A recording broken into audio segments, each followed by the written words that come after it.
Hi all, this is Tim Schrader. I thought I'd begin with a brief introduction to myself. I'm currently a nurse in the emergency department at Houston Methodist and the Texas Medical Center. I've been an ED nurse since day one. Frankly, I can't imagine myself anywhere else at the moment. Although upon completion of my nurse practitioner program, I do hope to transition to the outpatient community setting. We'll see on that one, fingers crossed. So let me provide some background to my role. I'm heavily involved with shared governance at my hospital, especially on projects that address inefficiencies in patient flows through the ED. Our ED, like most large urban EDs, um, in our ED, like most large urban EDs, the biggest bottlenecks in patient flows occur at triage, or what we call intake, and at admission, which is movement of the patient to the floor setting.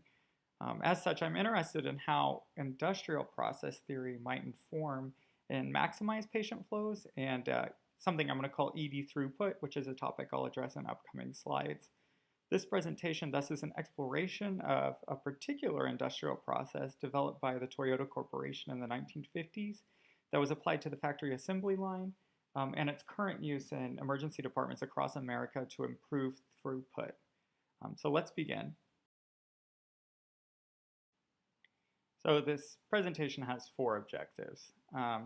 First, we need to understand emergency department overcrowding, or just really crowding in general, and this notion of throughput, what we mean by throughput in the emergency department.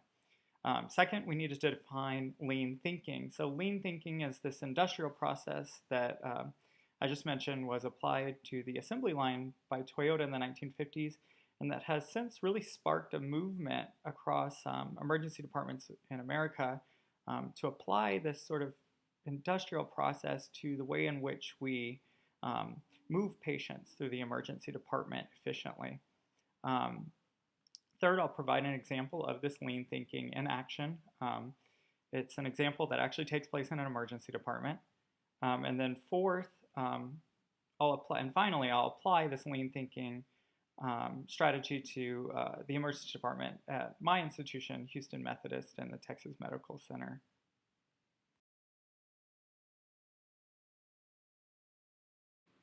It's no secret that emergency departments across this country are crowded.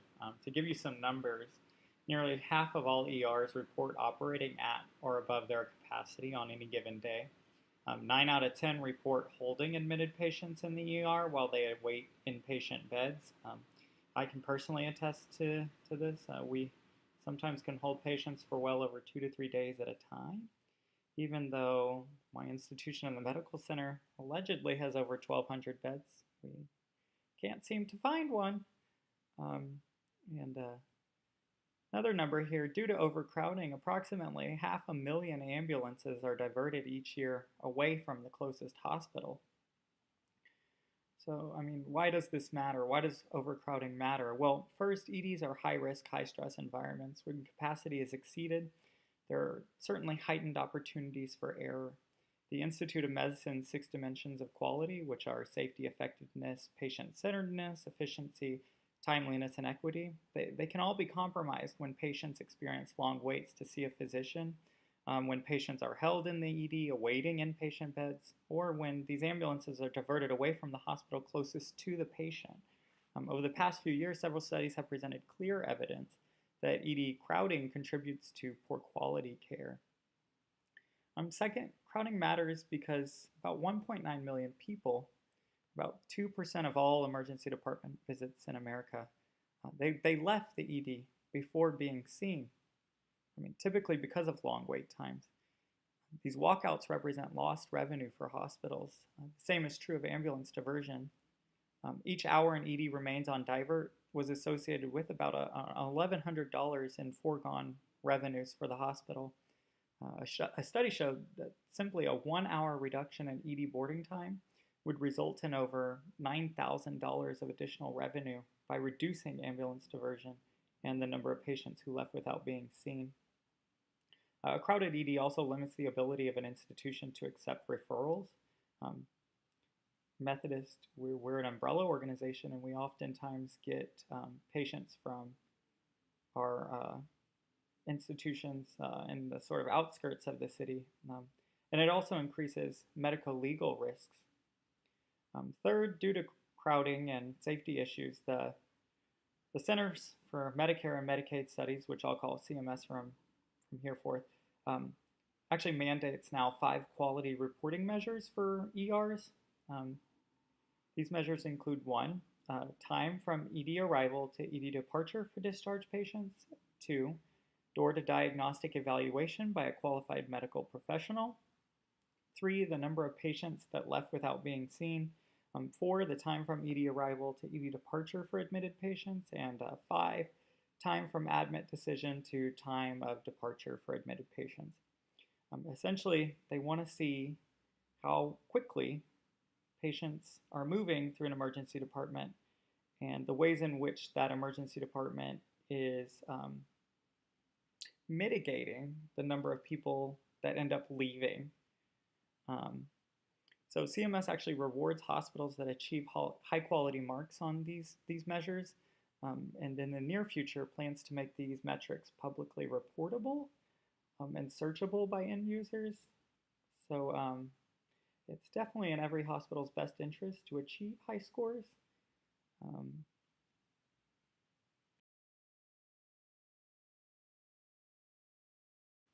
To continue with CMS's new mandated reporting of quality measures, we can say it's simply not enough anymore in healthcare to make the right diagnosis and prescribe the right medications. This is what we're calling now the old paradigm. Instead, the new paradigm looks at outcomes as a means of income for hospitals. Outcomes include not only the clinical quality, so as we said earlier, providing the right diagnosis and the right medications, but also the patient's experience. I know a lot of you might scoff at this because every hospital these days, seems fully and totally obsessed with boosting patient satisfaction scores. But in fact, study after study shows that patient experience affects not just quality, but healthcare outcomes. In one study, a physician's just perceived empathy had a positive correlation with diabetic patients' glucose control as measured by their A1C levels.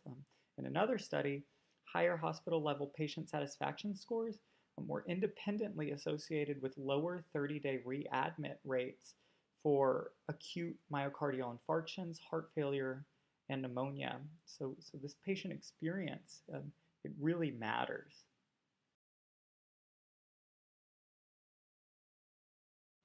But then how do we assess clinical quality and patient experience in the emergency department? We do so through evaluation of throughput. Again, this is this word I've been throwing around but haven't yet explained. So throughput is a measure of the amount of material or items passing through a system or process. That's its dictionary definition. In the ED, this applies to both clinical processes and non-clinical processes. So in the past, again, CMS ED measures related primary to clinical processes, or the previously mentioned old paradigm. Things like getting fibrolytic therapy within 30 minutes of ED arrival, the median time to an EKG for a patient who presents with chest pain, time to pain management for our orthopedic patients, troponin results for our chest pain patients, things like this.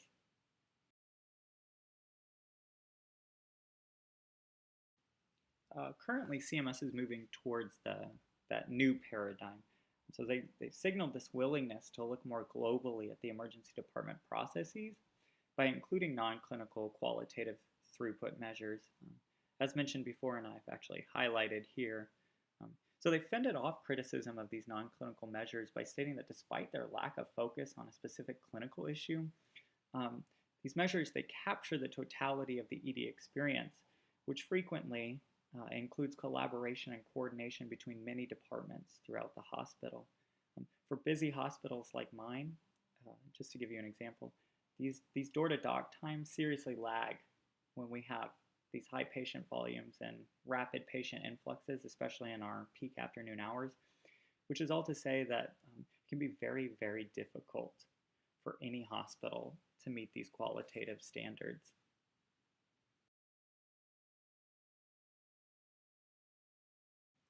So now that we understand overcrowding to be an issue in the ED, the next question is, what is being done to solve this problem? Um, there's been much effort devoted to investigating the sources of ED crowding and developing potential solutions. Based on these efforts, there's widespread agreement that improving the flow of patients in the emergency department and throughout the hospital holds promise for addressing ED crowding. A number of hospitals have implemented patient flow improvement strategies that have resulted in reductions in measures of ED crowding, those measures that I just mentioned prior.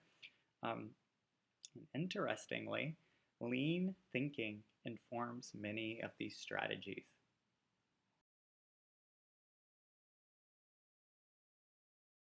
So, what is lean thinking? Lean thinking is a bundle of concepts, really. Um, Concepts, methods, and tools that were all derived from the Toyota production system in the 1950s. Um, it was first implemented in US auto manufacturing as an attempt to replicate Toyota's really wild success after they went essentially bankrupt as an automaker and now have become a sort of global manufacturing powerhouse today. So lean thinking subsequently spread to other manufacturers based on its success. Boeing, it spread to the service industry. Tesco, the British market, adopted some of their strategies, and to the public sector. So the UK, their NHS, their National Health Service, actually implemented quite a few strategies um, based on lean to their hospital settings. Um, so lean thinking is a systematic method for waste minimization within a manufacturing system without sacrificing productivity. Again, it has broader applications now as a new way to think about how do we organize human activities to deliver more benefits to society and value to individuals while eliminating waste or redundancies.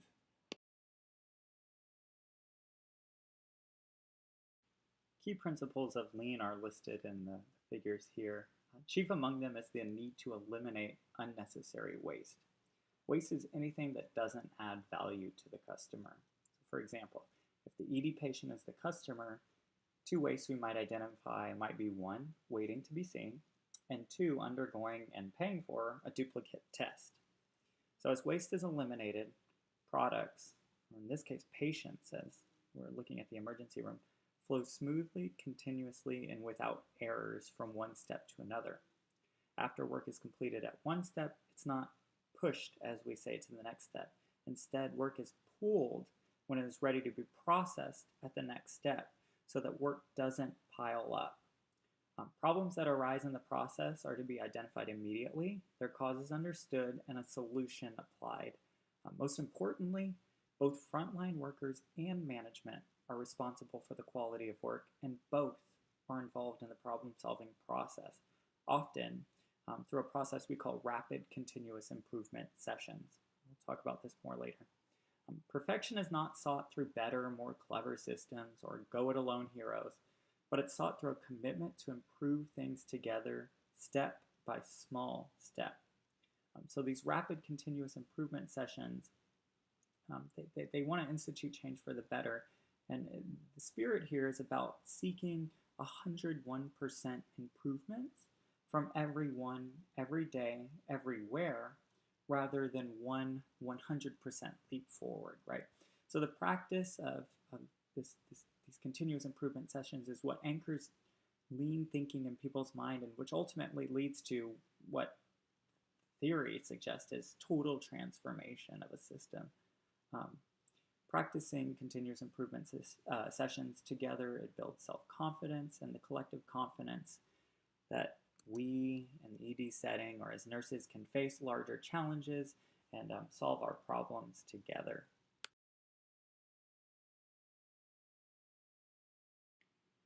Again, I'll emphasize, although the support and participation of leadership is crucial, contemporary prescriptions of lean insist that workers be involved and empowered to inspect and improve their own work. Quality issues arise from variation, and no one knows the sources of and solutions to variation better than frontline staff. Therefore, hospital leaders must establish an expectation that unit and department care teams will identify key process variables, measure them, report the results widely, and improve them as needed. This may require structure and cultural modifications along this power authority continuum, as I've posted here. To manage the current complexity and future uncertainty of modern healthcare, quality improvement is no longer just a department. It's got to be a way of thinking and behaving, and that's precisely what lean thinking is getting at. This is perfect for the ED setting. It's what I call nurse-driven change, outside of the scope of sort of the bureaucracy or administration.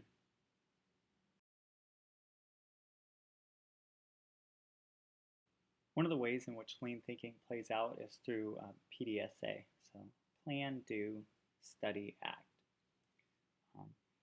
It's a iterative cycle for performance improvement. Organizations can conduct planning for the change. They carry out a small-scale test of the planned change. They collect and analyze data on the impact of the change, identify issues or problems, and learn from the consequences, and then determine what modifications should be made to the change and whether to proceed to full-scale implementation.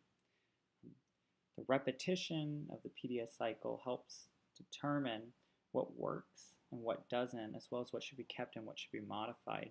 And the change is repeatedly refined until it is ready for broader implementation. The focus here is on small-scale process improvements and measurement and data collection on the unit level by the same staff delivering care. The idea being that even the smallest success sustains continued process improvement, and that staff are more readily accept change if they understand that they're empowered to modify that change as needed.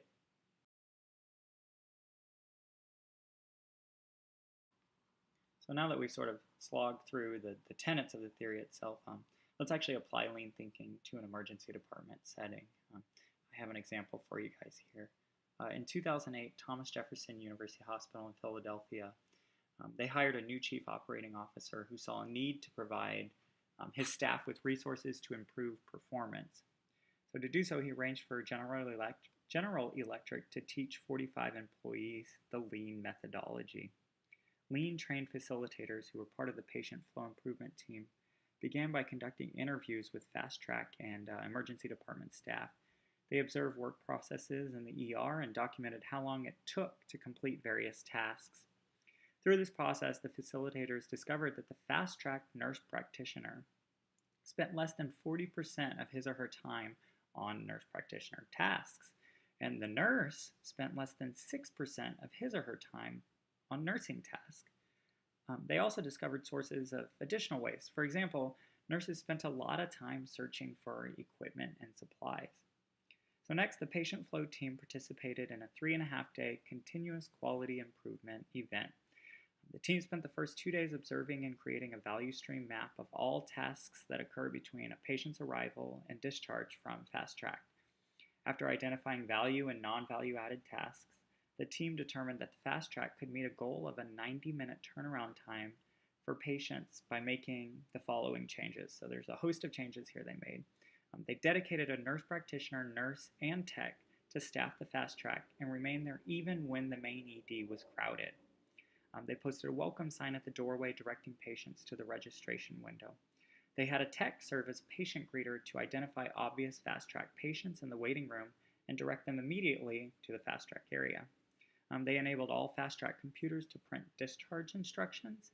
They educated nursing staff on the emergency severity index triage procedures so that mid-acuity patients could be identified and sent to the main ED, and those who needed Fast Track or their sort of low acuity patients could be then funneled to Fast Track.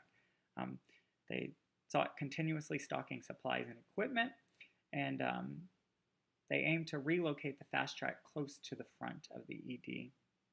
During the last day and a half of the quality improvement event, the team implemented the changes above as a test run.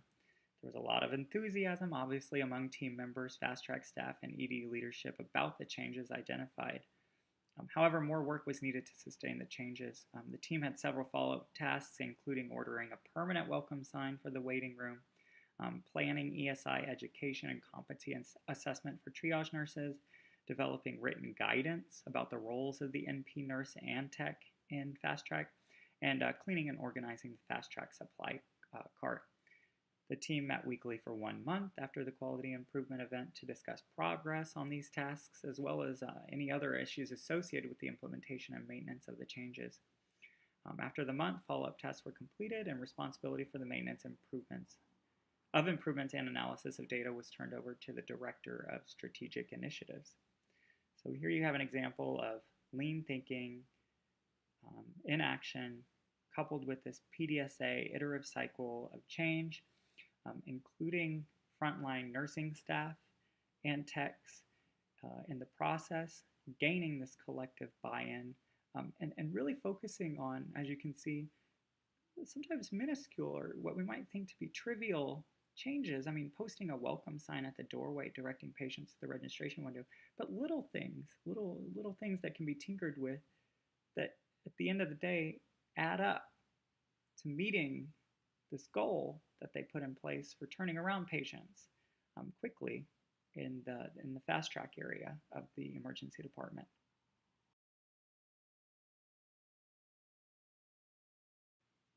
So this slide includes the changes that were instituted at Jefferson, if you'd like to read through them.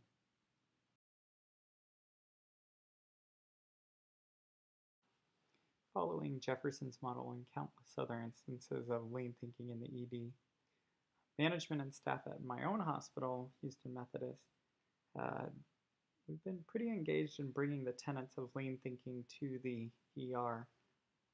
One particular qualitative metric that we continue to struggle with is our door-to-doctor times. So using the tenets of lean thinking, we created a huge value stream map. Essentially, value stream mapped our entire ER. But in this instance, I'll focus on one particular aspect of the value stream map. We value stream mapped the tasks that occur between patient arrival, triage, lab collection, and provider assessment and evaluation. We found multiple instances of waste. And for the sake of this presentation, I'll focus on just two particular instances. We found that one, patients of mid to low acuity ESI scores, so our low acuity patients, they were going hours without any collection orders placed. And two, we found that nursing staff and techs, they spent a large portion of their time collecting blood specimens, delaying specimen collection and results. So altogether, we postulated that these two areas of waste resulted in really a host of issues. It resulted in delayed blood and lab work collection. It resulted in delayed results for the patient. It resulted in delayed scans. So CAT scan requires certain lab values before they'll inject contrast dye. It resulted in delayed provider evaluation and assessment. It resulted in delayed decision to admit or discharge. It resulted in prolonged ED visits. It resulted in an increased number of patients leaving without being seen. And really, it left physicians, mid-levels, nurses, and our patients unhappy. So we knew we had to change something here.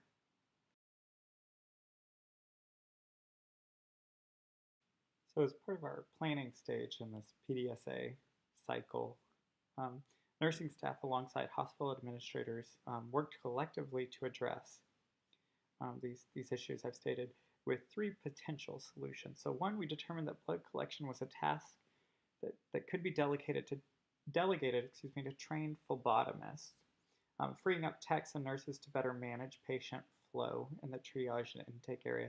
So two, in freeing up these techs and nurses, we asked intake nurses to what we call take ownership of intake patients, driving the push and pull of patients into and from intake rooms. And three, we asked nurses to immediately input protocol orders for patients in triage in an effort to expedite the collection and processing of blood and lab work outside of a doctor's evaluation.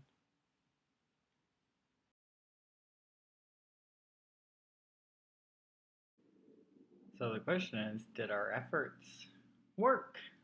Did we find results? We did. I'm sorry for these charts here. They're a little small. They're the best I could get.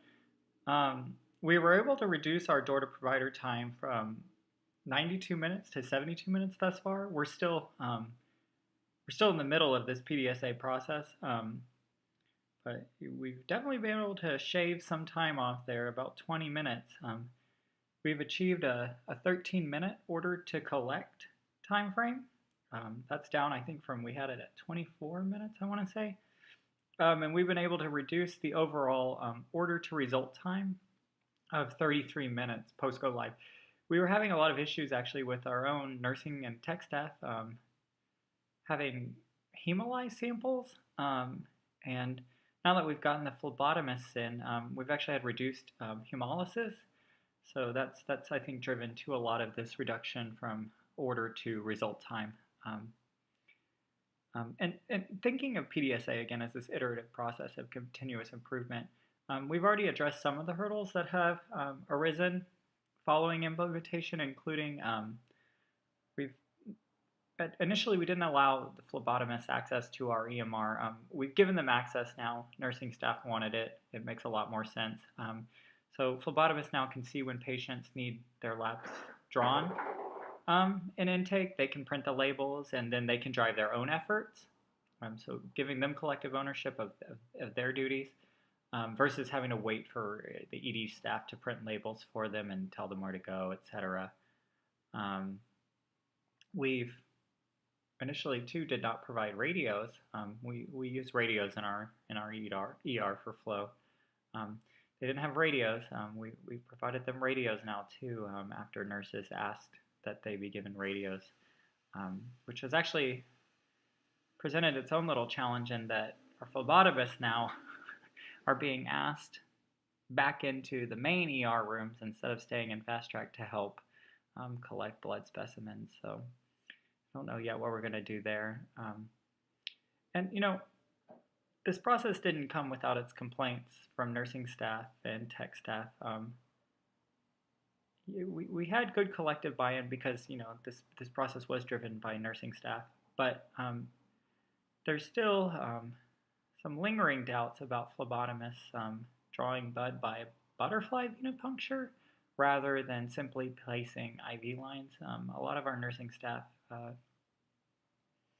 they get now to the patients, and the new hurdle now is that yes, the blood has been drawn, but now there's no IV access, so there's additional time now to place IVs that's been added into the mix.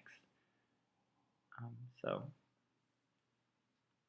overall, definitely some good data, some good numbers. Definitely impacted some pretty good change here in intake.